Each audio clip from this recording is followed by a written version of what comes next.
Para quem me conhece, meu nome é Karine. Já inicio a aula pedindo desculpas pela minha voz, né? Estou tendo um probleminha aí da minha crise alérgica e aí atacou a minha garganta. Então, hoje eu vou te pedir um pouquinho de paciência aí, aumenta um pouquinho o seu volume para a gente conseguir se comunicar legal, tá bom? Bom, nosso Foca da Medicina aí de todas as quartas-feiras hoje, trazendo o tema de termoquímica, né? O início da termoquímica, a gente vai conversar um pouquinho mais a parte teórica, como é que a gente consegue analisar os processos endotérmico e exotérmico, né? Mais a parte teórica mesmo. E aí na tua próxima aula, você vai ver a parte de entalpia de formação, ligação, né? A parte mais de cálculos e contas. Beleza? Então vamos lá, caindo para o slide para a gente iniciar a nossa aulinha de hoje. Bom, deixei esse slide aqui para a gente conversar um pouquinho sobre o que significa termoquímica. A parte termo te lembra o quê? Temperatura? Te lembra calor. Beleza? A parte da química, né, é o que estuda as transformações das substâncias. Transformações das substâncias. Transformação. Então, se a gente fosse analisar o nome termoquímica, é a parte da química que estuda o calor. Calma aí. Vou escrever mais embaixo. Estuda o calor envolvido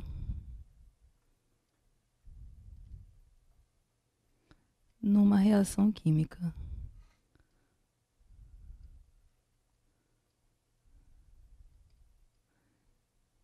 Reação química. Legal. E aí, Karine, o que seria... Karine, o que seria o calor, né? Definição de calor. Para a gente aqui, para a gente entender o que significa calor, vamos pensar numa situação, tá? Eu tenho dois corpos de temperaturas diferentes. Quando você aproxima esses corpos, vai existir naturalmente uma transferência de energia para que esses corpos atinjam uma mesma temperatura, para que eles fiquem em igualdade. Essa transferência de energia é o que a gente denomina na química de calor, certo? Então, o calor é a transferência de energia num processo químico ou físico, tá? E a gente vai ver físico, por exemplo, mudança de estado físico, é um processo e a gente vai ver que existe absorção e liberação de calor.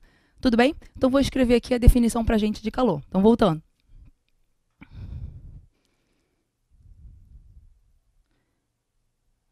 Calor é a transferência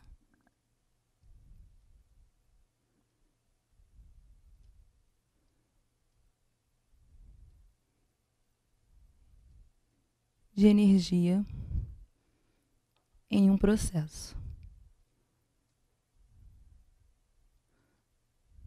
Tranquilo. Já que a gente conversou um pouquinho sobre o que significa termoquímica, vamos entrar nos processos. E aí, volta aqui para mim. Vamos lá. Eu tenho dois processos dentro da parte de termoquímica. Um processo que a gente denomina endotérmico e um processo que a gente denomina exotérmico. Endo significa dentro, né? E termo a gente viu que é calor. Então, é calor para dentro. São processos que, quando ocorrem, eles absorvem calor. Ou melhor, para ocorrer, eles precisam absorver calor, certo?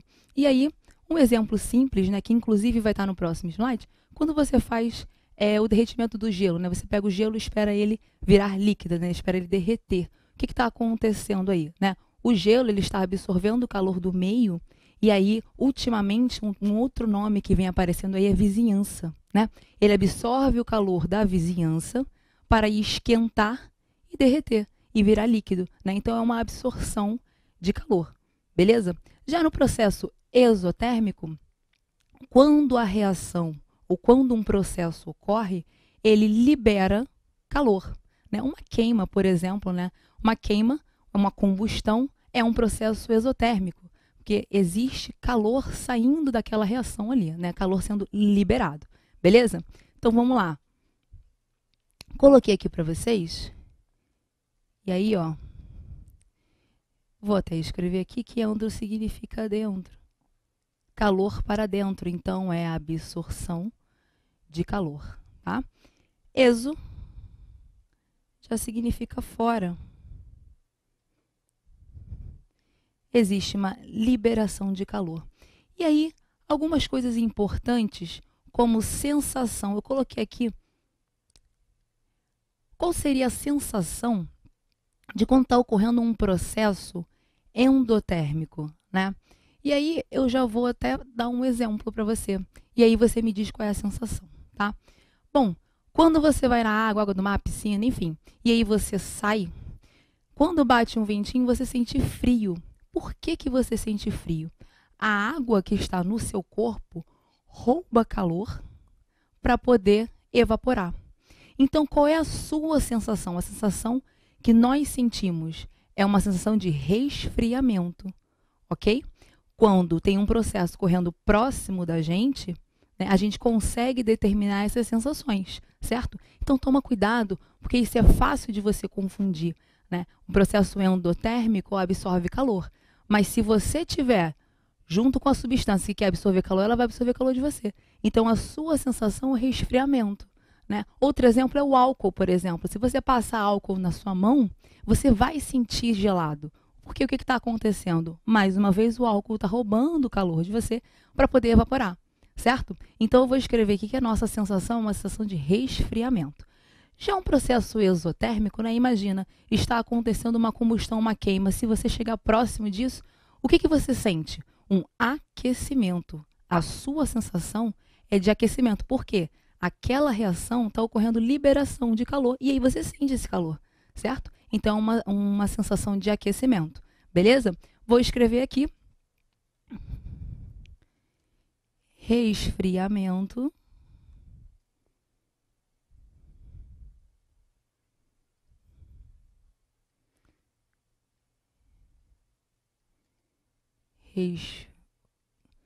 Resfriamento. E aqui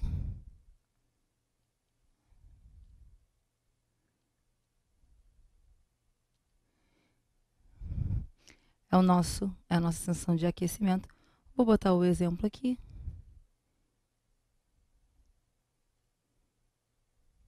Queima. Parece que a canetinha está falhando. E o exemplo aqui, eu vou botar água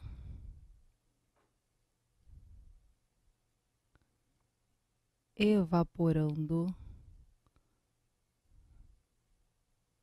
do corpo, certo? Você vai sentir esse resfriamento aí. Beleza? Bom, vamos para o próximo slide. Como eu já tinha mencionado, aqui é interessante a gente analisar os processos, e aí é bom até relembrar o nome desses processos aqui, né? Aqui nós temos os estados físicos e as mudanças, né? O nome do processo de mudança, a gente vai relembrar aqui.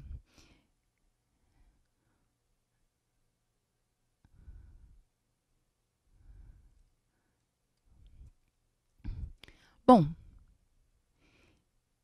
do sólido para o líquido, que eu chamei de 1, você lembra? O nome desse processo é fusão,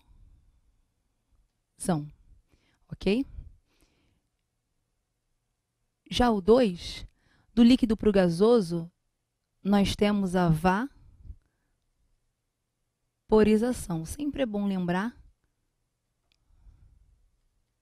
certo? Dessas mudanças de estado físico. E aí você não pode esquecer que a vaporização, nós temos 3 tipos. Nós temos a evaporação, que é o natural, evaporação. Nós temos a ebulição, que você utiliza uma fonte de calor. E nós temos a calefação, que é a mudança quase instantânea, tá? Esses 3 tipos estão dentro de vaporização. A diferença é só na velocidade que isso ocorre. Tudo bem? O 3 aqui, gente, vamos lá, relembra comigo. Do gasoso para o líquido, eu posso chamar de liquefação ou condensação.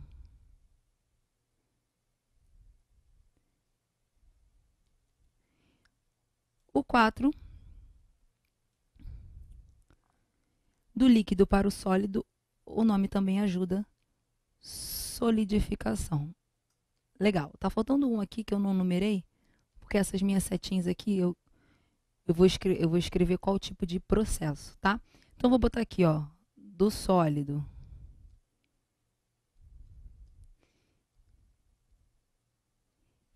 indo para o gasoso, ou do gasoso indo para o sólido, nós temos o mesmo nome, é o sublimação. Beleza. Depois dessa relembrada, né? O que isso aqui tem a ver com o nosso processo endo e exo? Bom, eu queria que vocês enxergassem que, para a gente fazer essa transformação aqui, vai ocorrer troca de calor, né? Eu tenho a minha substância no estado sólido. Para ela ir para o líquido, eu preciso absorver calor,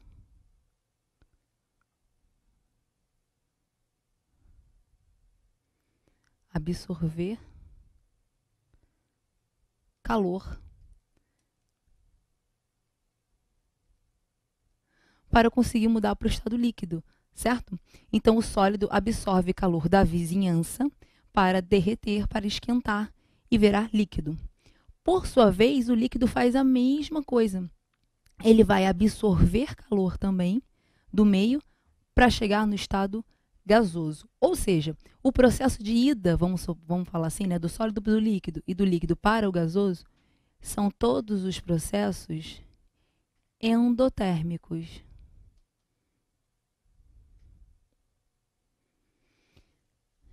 Já na volta do gasoso para o líquido e do líquido para o sólido, você tem a liberação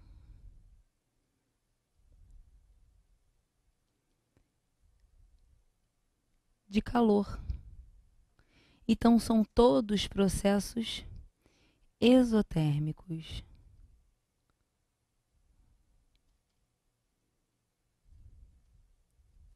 Certo? E aí, na solidificação, né, você só tem que tomar cuidado com o que está acontecendo. Se o sólido estiver indo diretamente para o gasoso, é um processo endo. Se tiver do gasoso para o sólido, é um processo exo. Perfeito? Gente, a energia que ocorre aqui, ó, do sólido para o líquido, você gasta uma determinada energia. Do líquido para o gasoso, a tua energia ela é ainda maior. E do sólido direto para o gasoso, ela é maior ainda. Quer ver? Eu vou dar um exemplo aqui da água, por exemplo. Vou escrever aqui para você, ó. Deixa eu trocar de cor. 1 mol de água no estado sólido indo, estou mantendo a quantidade, tá? 1 mol para o líquido. O que acontece aqui? E aí, eu já estou te dando esse dado, tá? É um dado que a gente consegue calcular, e aí nas próximas aulas você vai ver como. Mas eu já vou te dizer aqui, ó, que para isso acontecer, existe uma absorção, certo? De 7 kJ de energia. Já 1 mol de água líquida virando vapor, olha a diferença de energia. Aqui vai dar 44 kJ, tá? Então, é em ordem crescente. Do sólido para o líquido, a gente tem uma energia menor do que do líquido para o gasoso, tá? E, Karine, se eu for do sólido direto para o gasoso, Aí é mais ainda, porque existe um somatório de energia, certo? Então, somando 7 com 44, você chega aí a 51 quilojoules. Ok? Então, ó, do sólido passando direto para o gasoso, você tem aí uma absorção maior ainda de energia, tá? Se eu quiser voltar, aí é só você pensar em liberação. A quantidade de energia vai ser a mesma, tá? Como assim? Do gasoso para o líquido, eu vou liberar 44 quilojoules, ok? Do líquido para o sólido, eu vou liberar 7 quilojoules. A quantidade é a mesma, tá? A diferença é que um absorve e o outro processo libera. Tranquilo? Próximo slide. Entalpia. Entalpia para a gente é calor, tá? E vamos bater um papo aqui rapidinho. O que acontece, né, nesse caso? Entalpia é simbolizado por H, né, que vem do inglês heat, que é calor, tá? Então, o que acontece? Dentro de um corpo, existem várias energias reunidas ali dentro, né? Você tem, se você pensar em que o corpo tem átomo, né, no átomo você tem energia de atração do núcleo para a eletrosfera, dos prótons para os elétrons, né? Você tem energia de repulsão, elétron-elétron.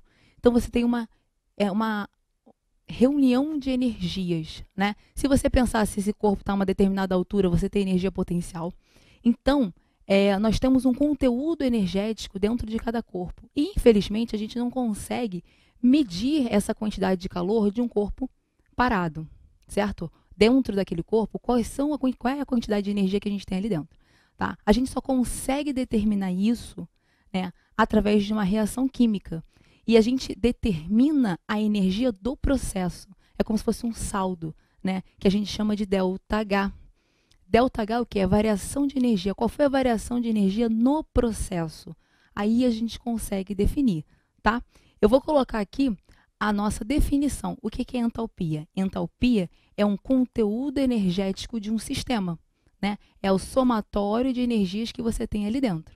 Porém, a gente não consegue mensurar, a gente não consegue medir isso se o corpo ele estiver parado. A gente só consegue fazer isso dentro de reações químicas, né? Por exemplo, numa combustão, qual é a quantidade de calor que está saindo daquela reação? Com um calorímetro você consegue medir isso, né? Você chega próximo e mede a quantidade de calor daquela reação. Mas o quanto você tem de cada componente ali anteriormente, né, você não tem como medir, beleza? Então, vamos colocar aqui. Vou mudar de cor, porque está tudo vermelho, não pode. Bom, a entalpia significa, vou botar aqui, é um conteúdo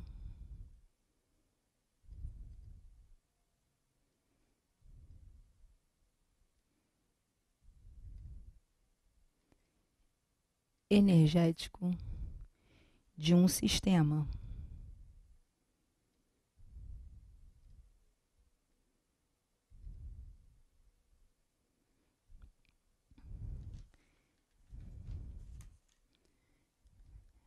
Beleza? Quando você tem uma reação endotérmica, a gente já viu que um processo endotérmico é um processo que ocorre absorção de calor.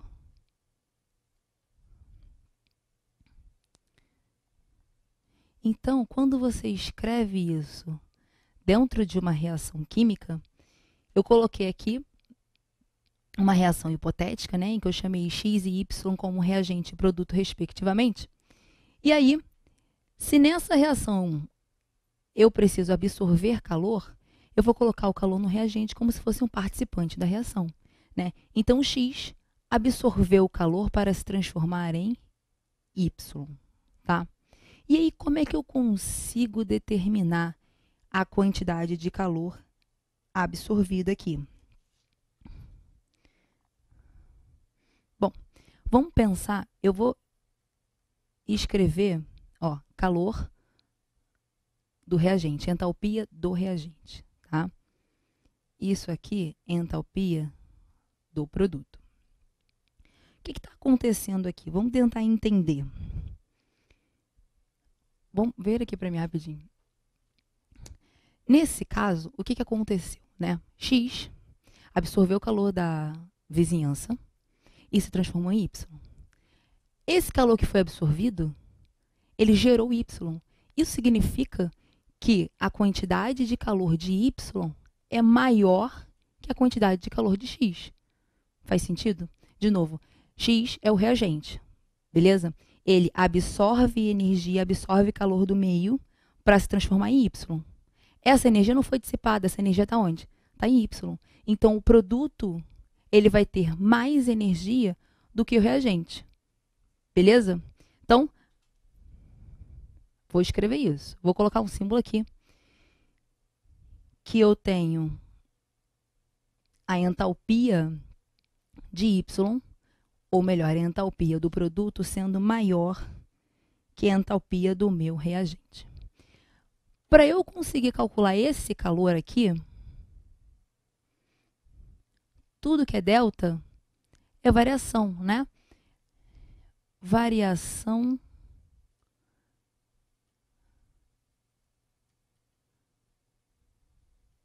da entalpia.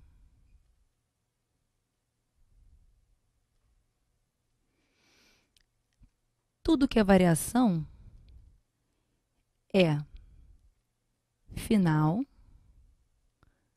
menos inicial. Tudo bem?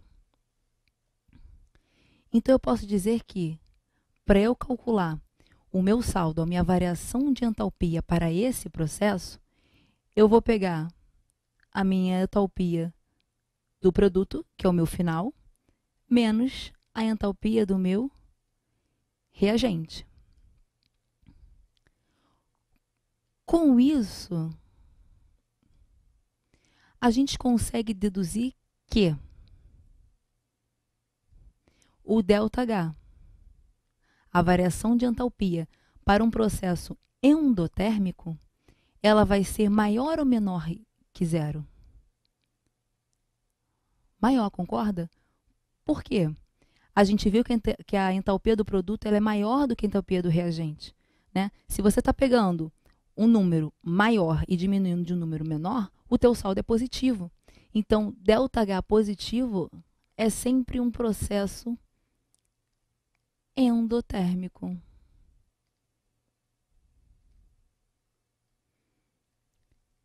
Perfeito? Com isso, eu posso escrever essa reação de uma outra forma também, que é o que aparece mais, inclusive. Eu posso dizer que X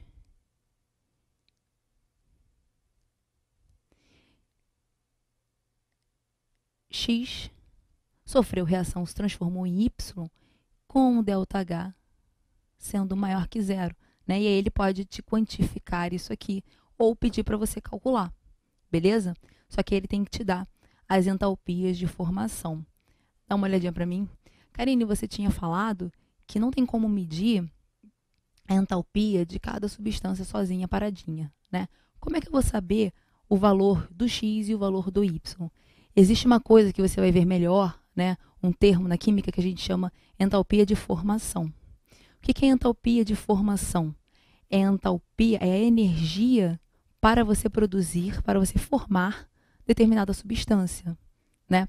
Então, quando você tem entalpia daquela substância ali, entalpia de formação, essa entalpia foi calculada através de uma outra reação, tá?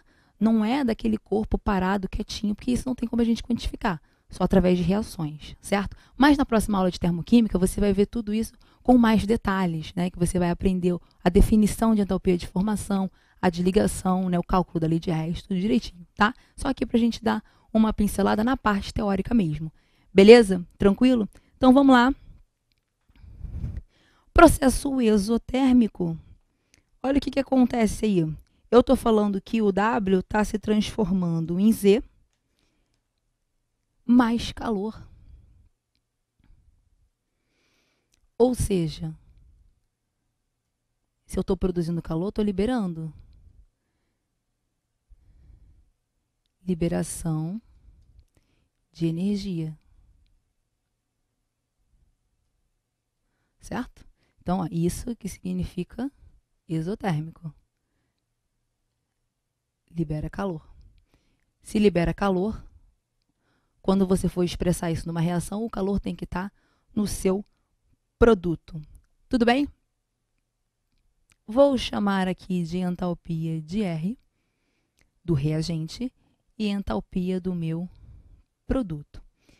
O que está acontecendo neste caso? W, quando formou Z, liberou calor. Esse calor sendo liberado, ele não veio da vizinhança, ele veio de quem? Do W, certo? Do meu reagente. Então, com isso, eu te digo que a entalpia do meu reagente, ela é maior do que a entalpia do meu produto, né? Porque esse calor que foi liberado antes estava com quem?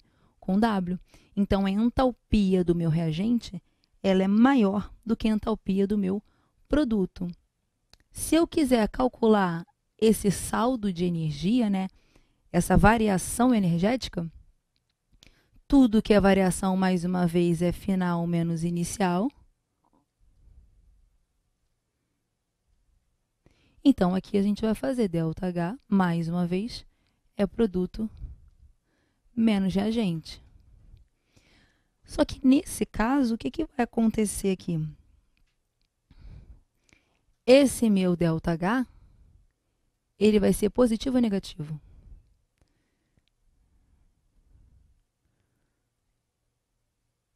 Vou falar aqui, ó, uma hipótese. Se você tem dificuldade de analisar isso, dê valores, tá? Qualquer valor.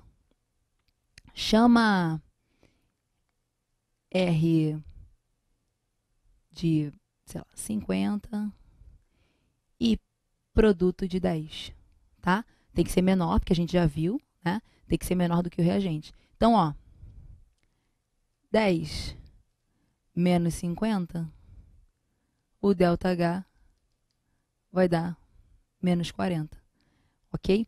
Então, o meu ΔH, tá? Isso aqui só chutei valores para você conseguir ver melhor. O ΔH de uma reação exotérmica, ele vai ser negativo, ele vai ser menor que zero. Com isso, eu tenho uma outra forma de representar também, dizendo que W, quando forma Z, o ΔH disso aqui, ele é negativo. Tudo bem? Próximo slide, a gente vai ver agora a representação gráfica, tá? Olhando para cá, sempre que você tiver a sua curvinha batendo aí no eixo, tá, do ΔH, você está falando dos seus reagentes. Reagente.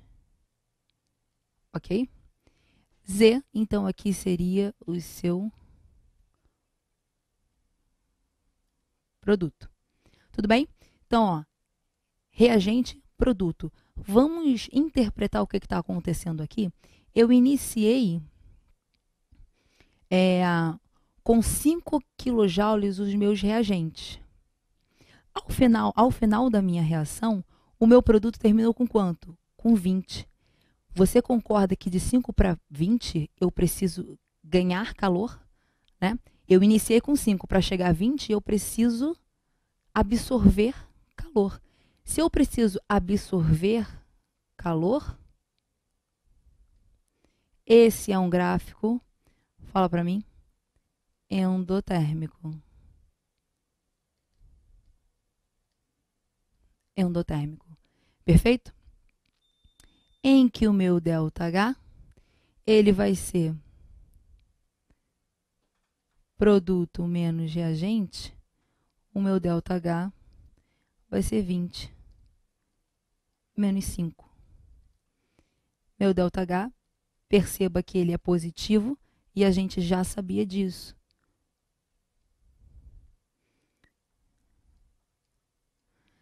Tudo bem? Faz o seguinte, vou dar um intervalo, dá uma olhadinha aí no meu outro gráfico, vê se você consegue classificar e ver o ΔH para mim, beleza? Vou beber uma aguinha, faça isso também e a gente já volta.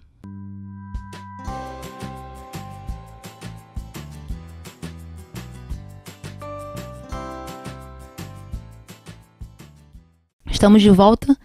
Foi bem rapidinho, né? Acho que nem deu tempo de você fazer isso, mas tudo bem. Vamos voltar aqui, vamos fazer juntos o próximo gráfico. Dá uma olhadinha. Bom, como eu disse, tocou na curvinha, a gente está falando dos nossos... No eixo, né? A gente está falando dos reagentes. E depois os nossos produtos. Aí vamos pensar no que aconteceu aqui. O reagente iniciou com 20 quilocalorias e finalizou com somente 5. O que aconteceu? Para onde foi essa energia? Se eu tinha 20 e no produto só tem 5, 15 quilocalorias foram para onde? Liberadas, certo? Saiu da reação. Então aqui, ó,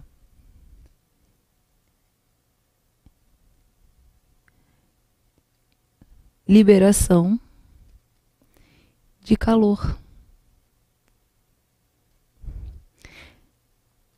Com o meu ΔH, vou fazer direto, tá? 5 menos 20. O meu ΔH aqui vai dar menos 15. Cuidado com a unidade, esse gráfico aqui, ele está em quilocal, tá? Quilocalorias por mol até, né? Bom, esse aqui... Ah, tem mais uma coisa importante, né? Existe um outro tipo de energia que a gente chama de energia de ativação.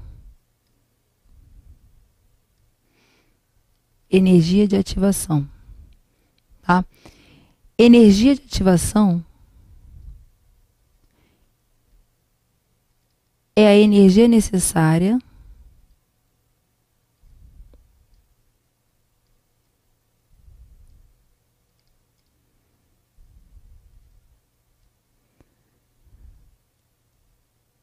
para que a reação ocorra.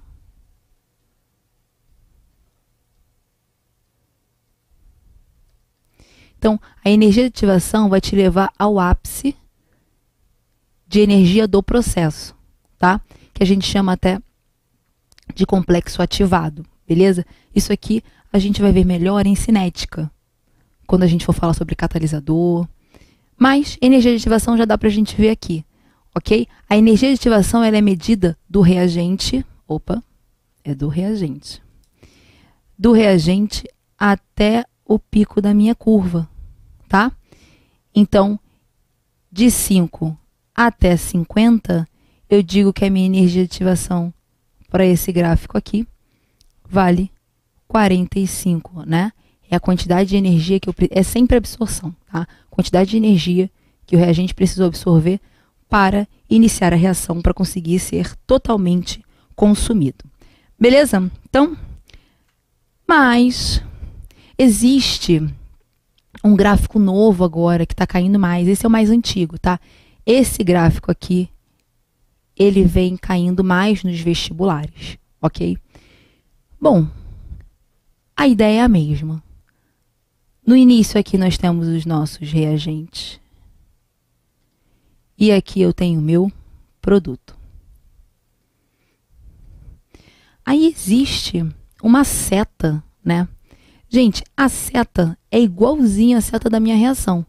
Não é reagente formando produto? Então, a seta, ela sempre vai estar indicando o que é reagente e o que é produto. Reagente antes, produto é o que está sendo formado. Ok? O ΔH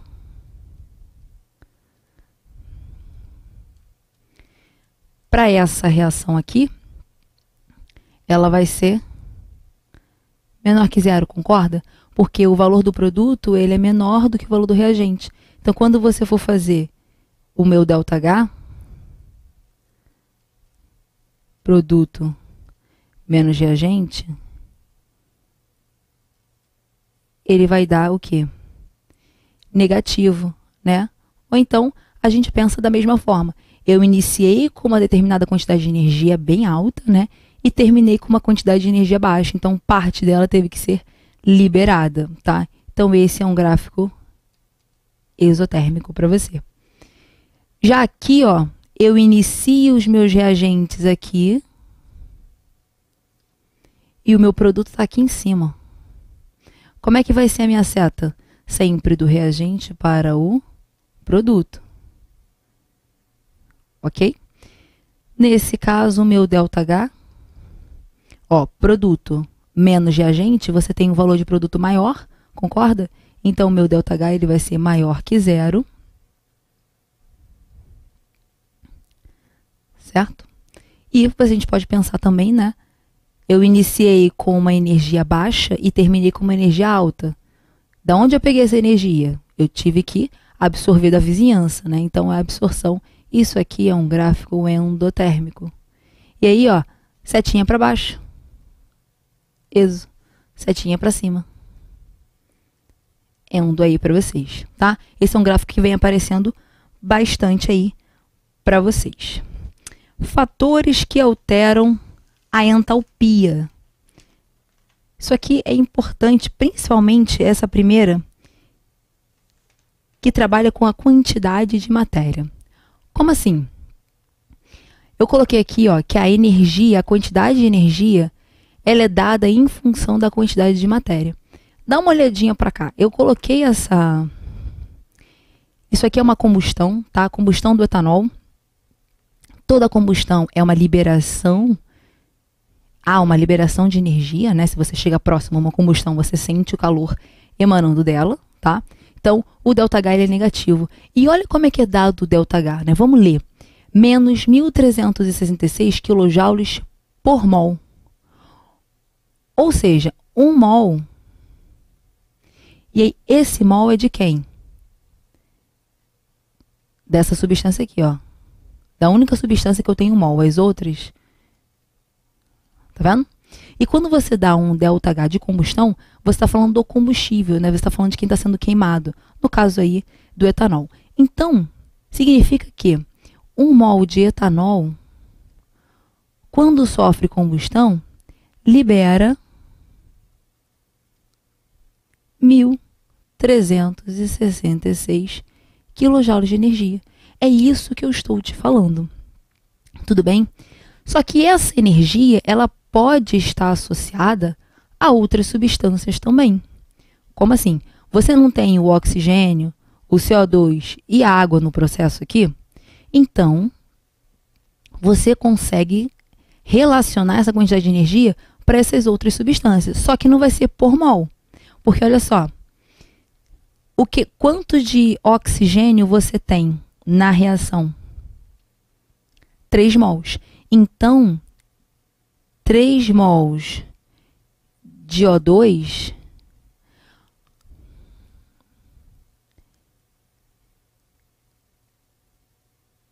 existe a liberação.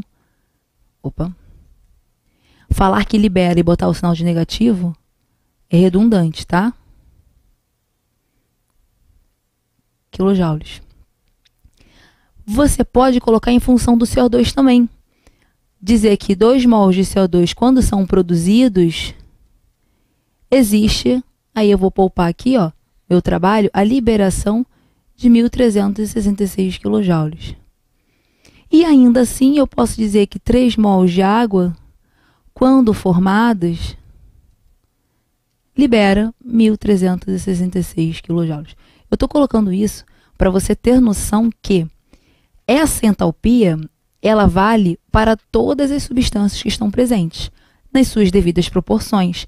Quando eu falo 1.366 kJ por mol, eu estou falando por mol do etanol. Mas eu consigo relacionar numa reação química outras substâncias também, tá? E aí, por exemplo, se eu mudar isso, né? Se eu perguntar para você qual a quantidade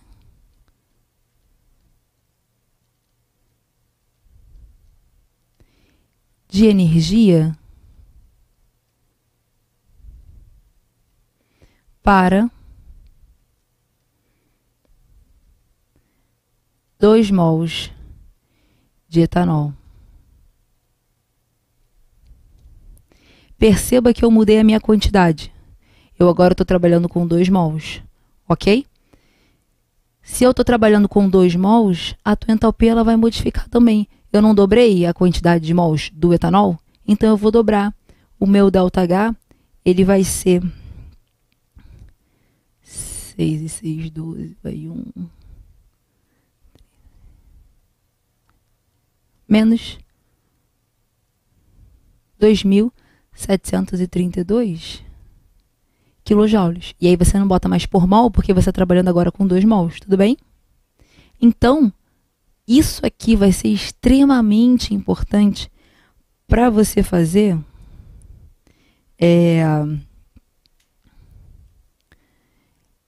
seus exercícios de estequiometria. Exercícios de estequiometria relacionando termoquímica. Eu coloquei alguns aqui para a gente fazer, tá? Então, saber relacionar as substâncias com a energia é muito importante. Isso cai demais, tá? Próximo fator aí que pode alterar a sua entalpia é o estado de agregação. E isso a gente já tinha visto, né? Eu coloquei aqui os exemplos. Eu tenho água no estado de vapor sendo formada, a água no estado líquido sendo formada e no estado sólido, ok? Perceba que na primeira reação eu não mudei o estado físico. Então a quantidade de energia, comparando as outras, ela vai ser menor. Eu não mudei o estado físico. Agora, quando eu começo a mudar o estado físico, eu saio do gasoso aqui, ó. As substâncias iniciais, né, estão no gasoso. E eu passo para o líquido, eu aumento a quantidade de energia aí sendo liberada, tá? Então, o estado de agregação é estado físico. Tá? Vou até botar aqui. É um nome bonito para estado físico.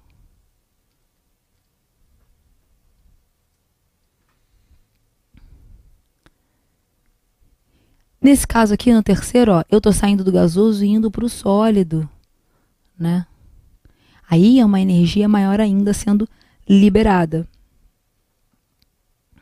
Né? Lembra que a volta, o processo da volta, eu estou saindo do gasoso e indo para o sólido, né? Então, é como se eu estivesse voltando, existe uma liberação de energia maior ainda, tá? Isso a gente já tinha visto. Estado de agregação, estado físico, altera a sua entalpia, ok? Estado alotrópico. Bom, primeiro eu preciso de lembrar o que é isso. O que é alotropia, Karine? Ó, alotropia é o fenômeno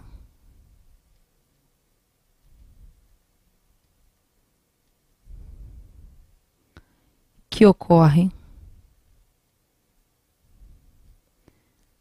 quando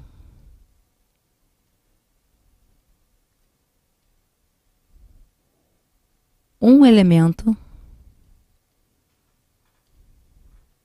forma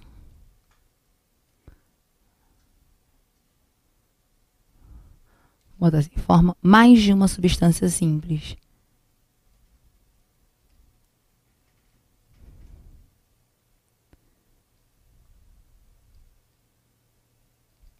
Substância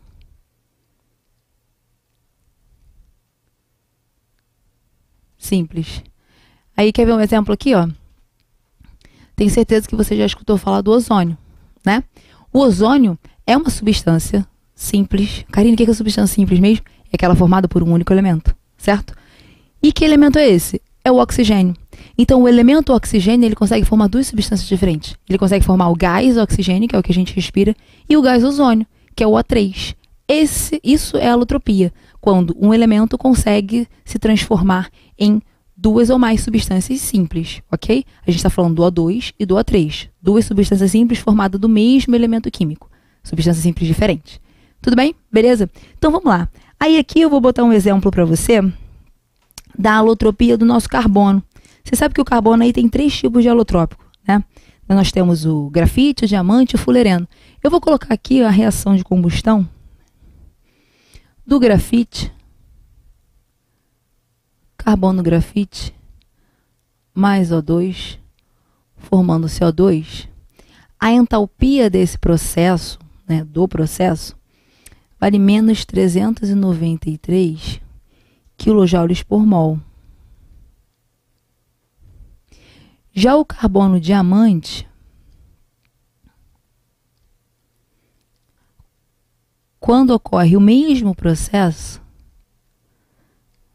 nós temos uma entalpia aí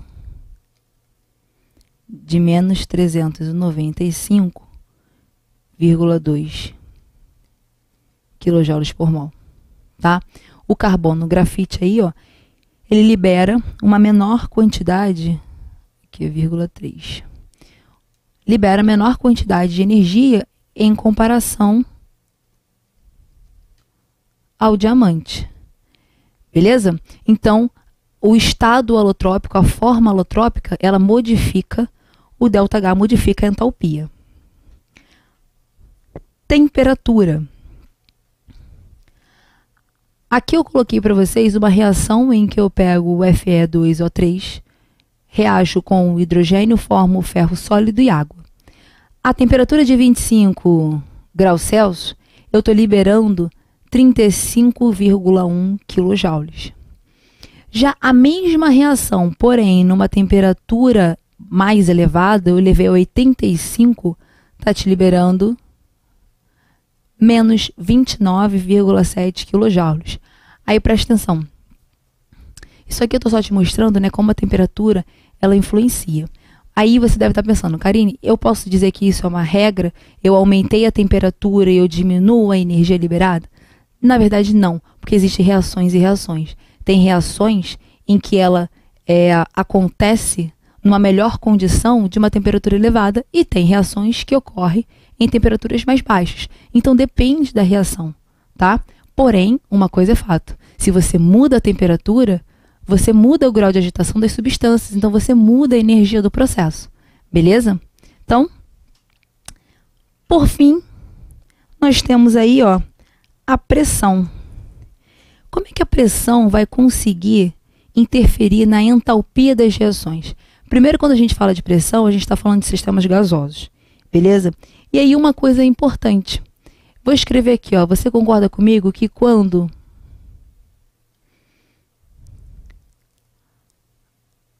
há um aumento na pressão,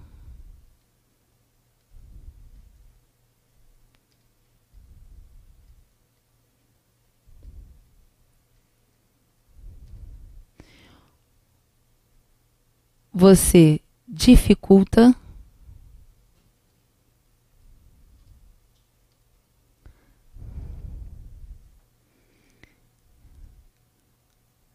manter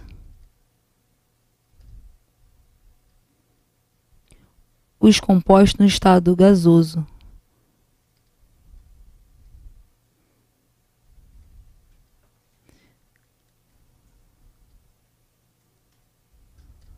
Como assim? Dá uma olhadinha para cá. Quando você aumenta muito a pressão, né, de uma substância, você acaba juntando as moléculas, certo? E o estado de agregação dessas moléculas vai definir, inclusive, o estado físico, né? Você sabe que o sólido, as moléculas estão compactas bem juntinhas, ok? No estado líquido, elas não estão tão grudadas, né? Mas está intermediário, está próximo. E no estado gasoso, elas estão bem mais afastadas. Quando você aumenta a pressão, né, você comprime isso. Então, você deixa uma molécula mais próxima da outra. Então, com isso, você tende a mudar o estado físico. Então, para o sistema continuar mantendo aquela substância gasosa, ele vai precisar mudar a energia do sistema. Então, o aumento da pressão, né, ou a diminuição da pressão, qualquer variação da pressão, vai interferir também na energia do sistema. Beleza? Então, esses são os 5 fatores que mudam a entalpia, né, a energia de uma substância, de uma reação. Beleza? Tranquilo? E agora, vamos fazer exercício rapidinho aqui, ó. Primeiro exercício bem tranquilo, bem básico. Eu tô pedindo para você identificar para mim as substâncias, as reações gasosas, desculpa, endotérmicas, ok? Então vamos lá, olha a primeira aí. Primeira substância eu tenho a combustão. Como é que eu sei que é combustão? Eu dei uma olhadinha na reação, ó. Sempre quando você tiver O2 formando CO2 e água, eu sei que isso é uma combustão, tá? Então, mas se eu não soubesse, dá uma olhadinha, o que está acontecendo? O calor, ele está sendo colocado no produto. E aí, quando eu coloco no produto, eu sei que isso aqui é uma liberação de calor, é um processo exotérmico. Já o segundo, ele não colocou o calor embutido na reação, ele te deu o ΔH. ΔH positivo, lembra para mim, isso aqui é o quê? Endotérmico. Olha 3. Eu já tenho a minha substância, a minha energia dentro do reagente, ok? Ó, 6 de CO2 mais 6 de água, mais 2.813 de energia, né? E aí aqui ele não botou a unidade. Porém, energia embutida na reação no reagente, o processo ele é endotérmico. A 4, ele me deu ΔH. ΔH negativo, você já sabe. O processo é exo. 5, eu tenho mais 68,3 quilocalorias presentes no produto. Ou seja, está ocorrendo uma liberação de energia exotérmico. Preste atenção para não confundir, tá? Quando a entalpia ela está presente na reação, quando ele não te dá ΔH, você tem que ver. Se tiver no reagente é endo, se tiver no produto é exotérmico. E por fim, a 6 aí, ó, aí sim, aqui ele me deu ΔH, aí eu posso olhar o sinal, ele é positivo, é endotérmico. Com isso, a gente fica com 2, 3 e 6. 2, 3 e 6. Resposta letra C. Beleza? Mais uma aqui, tranquilinha. Observe o diagrama de um processo químico abaixo. Nesse caso,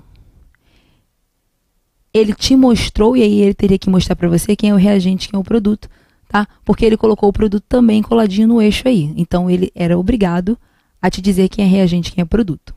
Ok? Bom, vamos ver as alternativas, né? O diagrama de energia de um processo químico pode-se afirmar que esse processo é endo ou exo.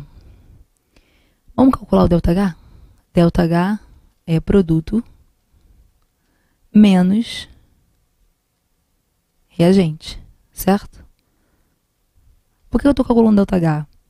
Porque é uma das coisas que ele quer, que ele pediu, tá? Eu poderia, se ele pedir só endo ou exo, só analisar o gráfico já seria, você já conseguiria chegar na resposta. Vamos lá, produto vale 400 menos o reagente, presta atenção para não errar isso aqui, tá? Porque esse menos é do ΔH, da variação, tá? E o meu reagente, ele é negativo. Então, esse menos com menos vira mais. E aí você tem o ΔH sendo mais 570 quilojoules por mol. Deu positivo, não deu? Óbvio que ia dar positivo porque eu já consegui entender e analisar o gráfico e ver que ele é endotérmico, né? O reagente. O reagente estava com pouquíssima energia, energia negativa, né? Para eu chegar até mais 400, eu tive que absorver muito calor. E a absorção de calor, você sabe que é endotérmico. Então, a gente fica com a letrinha B. Próxima questão. Nas reações químicas, a quantidade de calor liberada ou absorvida pela transformação é denominada calor de reação. Se uma reação é exotérmica, o sistema perde calor. Perde, libera. Beleza, libera. Calor. E a vizinhança, que é o ambiente, ganha a mesma quantidade perdida pelo sistema. Perfeito, tá? Existe uma troca de calor, mas a quantidade de calor é a mesma. Se o sistema perder o calor, a vizinhança vai ganhar esse mesmo calor. Tudo bem? Então, essa tá certinha. Endotérmica, o sistema ganha calor da vizinhança. Não, desculpa. Ganha calor e a vizinhança perde a mesma quantidade recebida pelo sistema. certíssimo, né? Aqui no caso é o contrário, o sistema está absorvendo calor, né? E a vizinhança está perdendo. E esse é um processo endotérmico, tá certinho. 2. Exotérmica. Sua entalpia final é menor que a entalpia inicial. Logo, sua variação de entalpia, ela é menor que zero. Certinho, né? O final seria os meus produtos, né? E o inicial seria os meus reagentes. Então, na exotérmica, a minha entalpia final, ela é menor do que a entalpia inicial, fazendo com que o ΔH seja menor que zero. Perfeito também. 3. Endotérmica. Sua entalpia final é maior que a entalpia inicial. Perfeito, o produto é maior do que o reagente. E a entalpia, ela é maior que zero, ela é positiva. Perfeito também. Então, todas estão corretas. Todas as alternativas estão corretas. Beleza? Próxima questão. Questãozinha do Enem, tá? Vamos lá. Ele fala o seguinte: por meio de reações químicas que envolvem carboidratos, lipídios e proteínas, nossas células obtêm energia e produzem gás carbônico e água. A oxidação da glicose no organismo humano libera energia conforme ilustra a equação química, sendo que aproximadamente 40% dela é disponibilizada para atividade muscular. Libera, ele já te falou, se ele não falasse, não precisava, porque eu estou vendo o ΔH sendo negativo, né? Ele me deu as massas molares, é uma questão do Enem, então, se ele for mexer com massa, eu preciso te dar as massas molares. E olha o que ele fala: na oxidação de 1 grama de glicose, a energia obtida para atividade muscular em quilojoules é mais próxima de... O que está acontecendo aqui? Ele está mudando a quantidade da matéria. Mudar a quantidade da matéria, você muda a entalpia também. Lembra? É um dos fatores que a gente consegue mudar aí a entalpia de uma substância. Então, vamos lá. O que a minha equação está me falando? Que C6H12O6, 1 mol dela, né, libera 2.800 quilojoules. Como eu estou trabalhando com massa, para eu transformar esse mol para massa, eu preciso calcular o que a gente chama de massa molar, que é a massa equivalente a 1 mol, ok? Então, vamos lá. Primeiro, C6H12O6, 12, bom que a gente vai relembrando, 12 vezes 6, mais 1 vezes 12, mais 16 vezes 6, ok? Somado, isso aí vai dar 180 gramas por mol. Ou seja, 1 mol de glicose possui a massa de 180 gramas. Isso aqui é o que a gente chama de massa molar, né? Lá da parte de relações numéricas fundamentais, a gente vê isso, né? Bom que a gente relembra. Massa molar é a massa de 1 mol dessa substância aqui, ok? O que está acontecendo? 2.800 quilojoules estão sendo liberados quando 1 mol de glicose participa da reação. E a gente acabou de ver que 1 mol de glicose pesa quanto? 180. Então, você concorda que, ó, 1 mol de glicose pesa 180 gramas e libera 2.800 quilojoules? Concorda comigo? Ele quer saber a energia para 1 grama de glicose. 1 grama de glicose, X. Multiplicando o cruzado, esse X aqui vai dar 15,6 quilojoules. Aí, acabou? Acabou, né? Letra B. Toma cuidado, tá? Porque a pergunta dele é: na oxidação de 1 grama de glicose, a energia obtida para quê? Para atividade muscular. em quilojoules, é mais próxima de. E ele falou para você no texto que da energia da glicose liberada, 40% é que é disponibilizada para atividade muscular. Então, esse 15,6 aqui é a quantidade liberada por 1 grama da glicose toda, a quantidade total. Isso aqui é 100%. Só que ele pergunta somente para atividade muscular. E a energia de atividade muscular representa 40%. Então, aqui você vai achar um valor de 6,2 quilojoules de energia. E a gente fica aí com a resposta letra A. Fechamos, gente? Então, hoje a gente pegou mais a parte teórica mesmo, né? Peguei até o exercício aqui do Enem que eu acho bem interessante para a gente ver essa relação aí, como quantidade influencia na entalpia da reação também. Beleza, gente? É sempre um prazer enorme estar aqui com vocês. Mais uma vez, desculpa pela minha voz. Prometo na próxima aula estar 100% aqui, tá bom? Beijo para vocês, até a próxima. Tchau, tchau.